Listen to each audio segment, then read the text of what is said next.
Hi guys. So today I want to talk about a novella called The Curse of the Bloodwood by Heather Carter. It's a fantasy romance novella, and it starts off with a kidnapping. Lilia, which is the female main character, finds herself running through the forest after having been taken from her carriage and drugged. She managed to wake up, untie her feet, and run.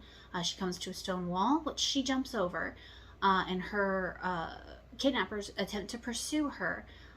They manage to almost make it over the wall, and then a huge hedge appears and impales them. Awesome, bad guys die. She then finds herself that she's in a dell, and there's a lake, and she sees that there's smoke coming from what she assumes is a house. So she walks towards this house through apple orchards, and when the occupant of the house opens the door, it's a older woman who reveals to Lilia that she is a witch. She's actually Rhea, and I'm not going to try to pronounce her full name. This is not going to happen. She is the witch of the Bloodwood, and there are a lot of stories about her. And she tells Lilia, and Lilia asks for a safe haven, asks to stay with her.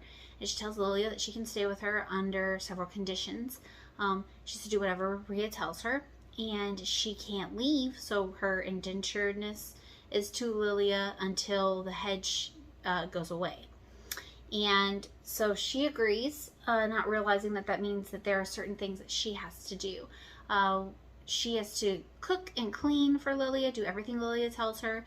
She's not allowed to go outside at night. She's actually explicitly forbidden to go outside at night. As soon as the sun goes down, she is to lock the doors, pull the curtains, not allowed to go out there. She is supposed to leave a bowl of porridge and an empty basket, and in the morning when she opens the door, the basket is full with food and the bowl of porridge is empty, or stew, or whatever it is that they've cooked. The first night there, Rhea gives her soap and fresh clothes and tells her to go bathe. She goes down to the lake, and there's a statue of a man at the lake, and he's got this look of absolute fear and terror on his face, and the quality is so good. She wants to know who the artist is, and so she takes a bath, and then she goes back to the house and she asks Rhea about it, and the witch tells her that he was payment for something long ago. And so not thinking anything about it, Lilia goes on learning how to, because she's some kind of noble. Her father belongs to one of the Fae courts, and so she really honestly has never had to cook, clean, or do any of these things before, so she does have to learn, and Rhea is very adamant that she does it a particular way. She doesn't have a bed for her. She won't let her sleep in the armchair. She sleeps on the floor in front of the fire at night. And finally, one night after Rhea falls asleep and snores ridiculously, she decides that she's going to sneak out, and she wants to know what's going on outside, and so she does. She slips outside. She goes to the lake and finds that the statue's gone. And a young man walks up, and he is gorgeous. And of course, as she describes him, she realizes that, oh, he looks like the statue. And that's when the young man introduces himself. He's Pandrus, and he's 1,500 years old. He was the son of a king of one of the Fae courts, and he had actually was the crown prince, and he had fled after his life was threatened. He had fled to the Bloodwood, and the witch he struck a bargain with the witch, and it was basically in exchange for his safety he got to stay. And so that was a little shocking that he is so old that, and she's Fae, so they live a long time, but he is so old that there's nobody alive that would remember him. No one remembers that he exists. And so she ends up they end up striking up a friendship, and getting to know each other, spending every night together. Even though it makes her extremely tired, she still wants to do it. So spending all this time together. There is about a week where they aren't able to because Rhea gets sick, and so Lilia has to tend to her. But once that subsides and Rhea goes back to sleeping and snoring really loudly, then Lily and Pandros get to spend time together again. He tells her about the enchanted apples and how they're always ripe, and they're perfect, and when you pick them, another apple grows back in its place by the following night. And they end up sleeping together, falling in love, confessing their love for each other, sleeping together. And when that happens, the hedge falls, and the witch comes screaming out of her house, calling, Lilia a trollop, and this is all her fault. And Pandros tells Lilia to run and tells her that he can't. And so she runs in fear for her life, runs, and she makes it back to the castle, back to her father. And they treat her, but nobody knows what she's talking about. She tries to talk about this missing prince. Nobody knows who she's talking about. He's been erased from people's memories.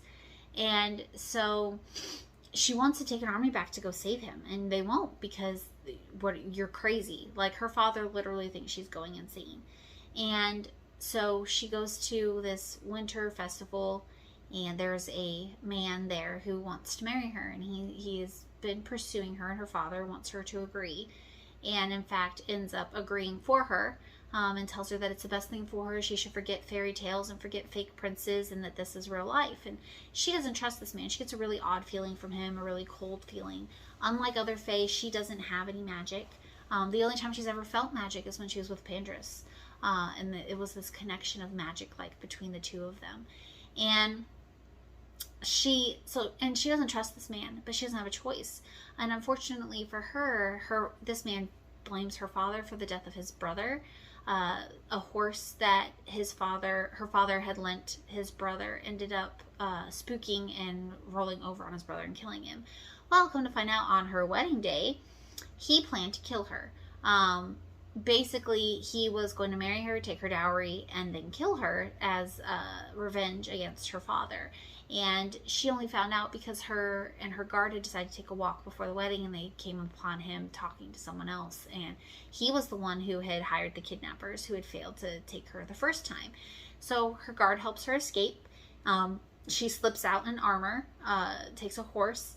She's supposed to go to a lake where the guard was going to send people to get her, but she decides that she's going to instead go to Pandros instead.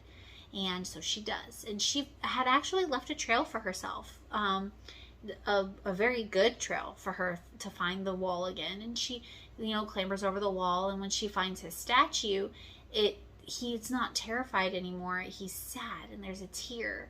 And she calls out the witch, and the witch shows up, and they start, battling. And she doesn't have any magic, so she's pretty sure she's gonna die. She tries to fight and tries to stab the witch, and then the witch flings her into, using her magic, flings her into the lake, and she's floating down to the bottom of the lake, and she's just sure she's gonna die.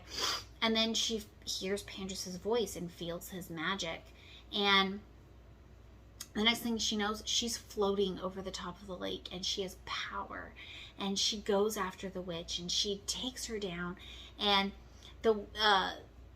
at this point, the sun has set, and Pandros is moving, and the witch ends up saying something about how it was his fault. And it turns out that he didn't beg the witch for sanctuary. He actually ended up eating one of her apples, and then she cursing him after he showed up at her doorstep and confessed to what he did. And to Lilia, that doesn't matter. It doesn't matter how he was cursed. It just matters that he was cursed. And so she's going to save him. And she does. She ends up killing the witch. But not before. And she begs the witch to let him go. Holding a sword at her throat, she tells the witch to release him from his curse. And the witch points her finger at him and shoots him. And instead of releasing him, she shatters him into 1,000 pieces. And and Lilia stabs her in the neck and then runs back to him and tries to put the pieces back together, and it's not working, and she's crying and she's holding his head and she's sobbing, and she arranges the pieces as best she can to like have him back together, and then she decides that that's it, you know, she's failed, he's dead, there's nothing she can do. And because the sun had gone down at this point and he hadn't turned back into a person. And so she gets up and she starts to walk away, and then, you know, there's this tug, and like she turns around and he's back together and whole, and they get to go off happily ever after together. It's a cute little novella. It's absolutely adorable.